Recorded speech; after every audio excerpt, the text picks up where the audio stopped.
उस समय बाबा की एक भविष्यवाणी थी कि आने वाले समय में बेटा आप बैठ जाइए वहाँ पर, जो लोग आते हैं सही मार्ग बताइए। बिना से रू घरे सब पीरा जपत निरंतर हनुमत वीरा।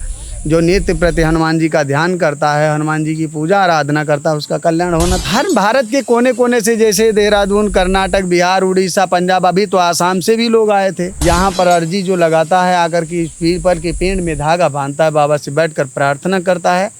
बाबा संपूर्ण उसके विषय में जहाँ भी हैं घर पे वहाँ पर रह करके 1.25 मीटर लाल कपड़ा कॉटन का और एक नारियल और हमारी मौजूदगी इस समय संकट मोचन बजरंग धाम सीतापुर में है और यहाँ पर हम कई बार आ चुके हैं। आप द फ्रीडम वॉइस पर देखे होंगे। तो महाराज जी हैं, बात करेंगे। महाराज जी बताइए कुछ अपने बारे में और इस धाम के बारे में बताइए। आप लोगों का सबसे पहले श्री संकट मोचन बजरंग धाम में आप लोग पहुँचे और जो सत्य को उजागर करने का आप लोग प्रयास करते हैं, इसके लिए आप लोगों को बहुत बहुत धन्यवाद। देखिए, धाम में संत बिहारी दास जी महाराज एक नागा पंथ के साधु हुआ करते थे। ये हमारे पूर्वज बताते हैं कि आज से करीब 70-80 साल पहले वो यहाँ पर थे और उन्हीं की कृपा से उस समय भी लोग आते थे, तब भी कल्याण होता था। समय आने पर जिस तरह से हमने जन्म लिया है तो मरना है, इसी तरह से बाबा को भी चोला आड़ करना पड़ा।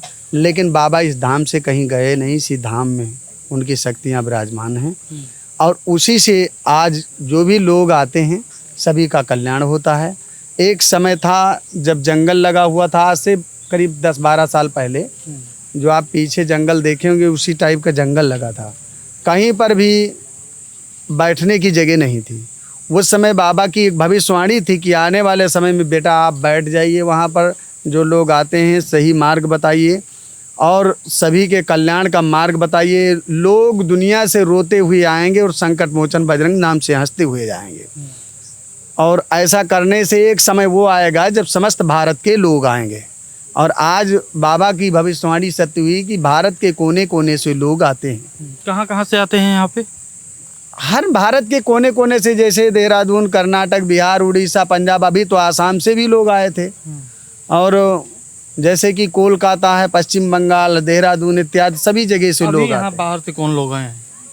अच्छा, इसमें भैया कितने लोग बाहर के हो, थोड़ा हाथ उठा के बता दीजिए। हाँ हाँ, जितने लोग बाहर के हों। आप गोरखपुर से हैं, आज देवरिया से हैं। इसी तरह से भारत के कोने कोने से लोग आते हैं और समस्त भक्तों का श्री संकट मोचन हनुमान जी और संत बिहारी दास जी महाराज की कृपा से कल्याण होता है। और यहाँ पर अर्जी जो लगाता है आकर के पीपल के पेड़ में धागा बांधता है, बाबा से बैठकर प्रार्थना करता है। बाबा संपूर्ण उसके विषय में घर की संपूर्ण जांच करते देखते हैं, जो जैसा होता है उसका संकेत हमें मिल जाता है और हम लोगों को बता देते हैं। अच्छा, एक पहलू ये भी होता है कि अंधविश्वास है, भगवान नहीं होते। कई लोग कहते होंगे ना इसको, आप सोशल मीडिया पर देखे हैं कि भगवान नहीं होते। कई लोग भगवान के ऊपर सवाल उठा देते हैं। अब भगवान के ऊपर सवाल उठाने वाले या भगवान को ना मानने वाले आज ही थोड़ी ना हुए हैं। ये तो सतयुग में भी नहीं मानने वाले कुछ लोग थे, त्रेता में भी हुए हैं, द्वापर में भी हुए हैं। सतयुग में हिरण्य कश्यप हुए, भगवान से इतना बैर रखते थे।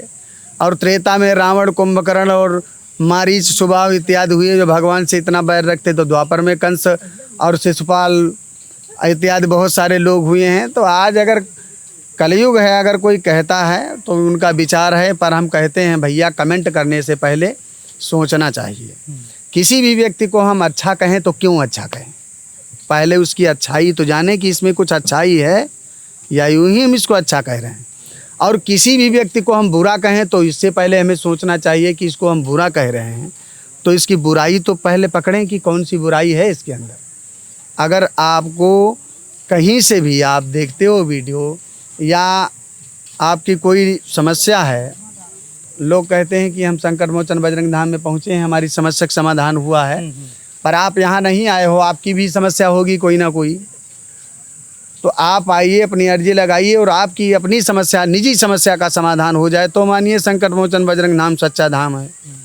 और अगर परीक्षण करना है तो वहीं पर आप 1.25 मीटर लाल कपड़ा और एक नारियल जहाँ भी हैं घर पे, वहाँ पर रह करके 1.25 मीटर लाल कपड़ा काटन का और एक नारियल और कलावा लेकर के वहीं पर बांध करके रखिए।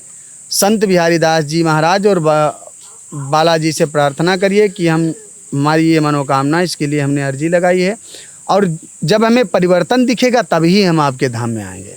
और अगर घर ही बैठे आपको चमत्कार दिख जाए, आपकी समस्या समाधान हो जाए, परिवर्तन दिख जाए, तो कैसा रहेगा धाम। तो हम ये कहते हैं कि जो आपको सत्य दिख रहा हो, जिसमें सच्चाई लगती है, उसी को आप सत्य मानो।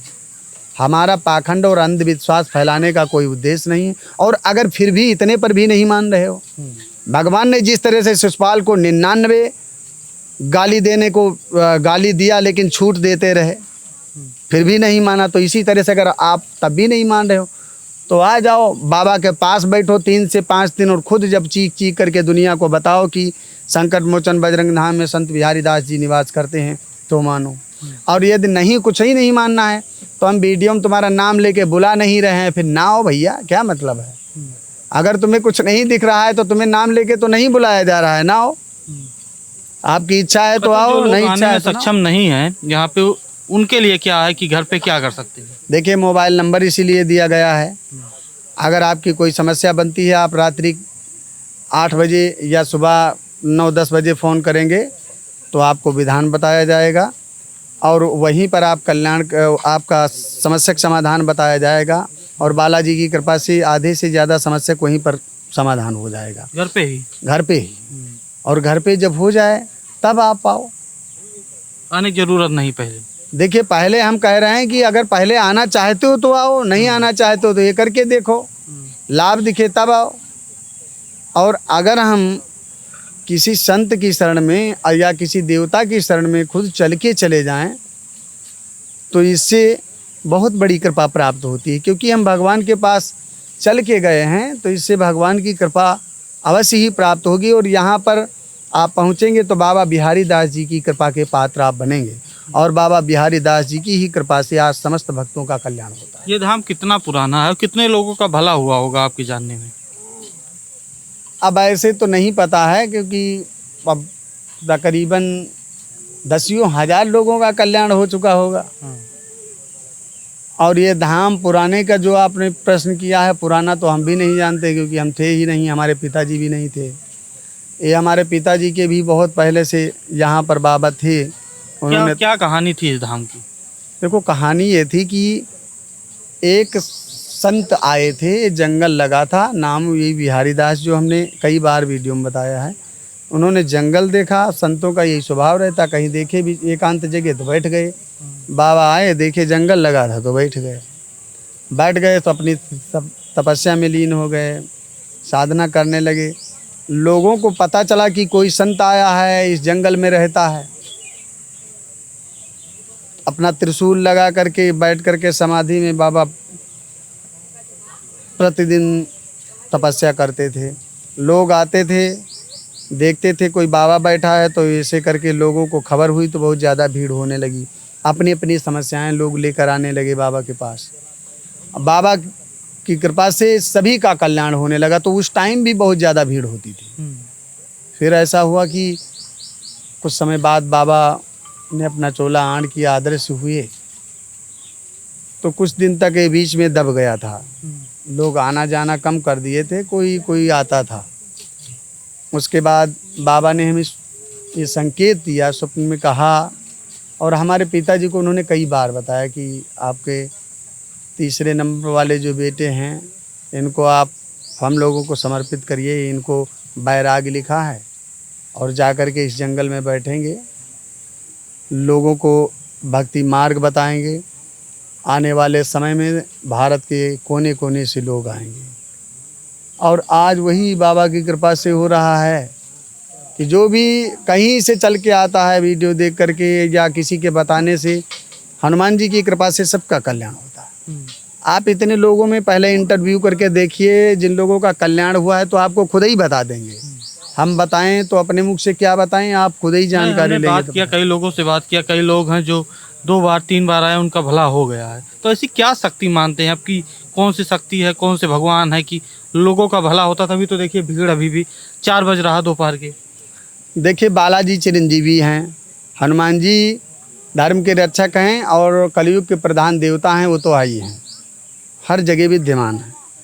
अब ये हमारी तपस्या और हमारा प्रेम है कि जहाँ पर कितना प्रेम होता है, कितनी साधनाएं की जाती हैं, उतना ही बालाजी की कृपा है। और जो ये साक्षात यहाँ पर निवास करने वाले, जो हर समय रहने वाले, वो हमारे बाबा संत बिहारी दास जी हैं। वो हर समय धाम में रहते हैं और उनके साथ में उनके कुछ शिष्य भी हैं जिनको हमने कई बार देखा भी है। बाबा से हमारी कई बार बात हुई है और कई बार जितना भी आज भी लोगों के विषय में जितना बाबा बताते हैं उतना ही हम बताते हैं। अपने मन से किसी व्यक्ति को हम कुछ नहीं बताते हैं। मेरे बाबा का जो आदेश होता है वही हम बता देते हैं। और आज तक इसीलिए बाबा की और हनुमान जी की कृपा से किसी भी बात में श्री संकट मोचन बजरंग धाम फेल नहीं हुआ है। जो बताया गया है वो सत्य हुआ है। जो लोग आएंगे मानते हैं कि भगवान उनका भला करेंगे महाराज जी। बिल्कुल करेंगे कल्याण, क्यों नहीं करेंगे, कल्याण करेंगे, ये तो तय है। हनुमान चालीसा में लिखा है, हनुमान जी की शरण में जाने से, हनुमान जी का ध्यान करने से ना से रोग हरे सब पीरा, जपत निरंतर हनुमत वीरा। जो नित्य प्रति हनुमान जी का ध्यान करता है, हनुमान जी की पूजा आराधना करता है, उसका कल्याण होना तय है। और संत को जानते हैं, संत की महिमा का वर्णन क्या किया जाए। कहते हैं संत मिलन को जाइए, तज माया अभिमान, जो जो पग आगे धरे कोटिनी यज्ञ समान। संत की शरण में जाने से, संत के दर्शन करने से करोड़ों पापों से मुक्ति मिलती है, करोड़ों अपराधों से हमें मुक्ति मिल जाती है।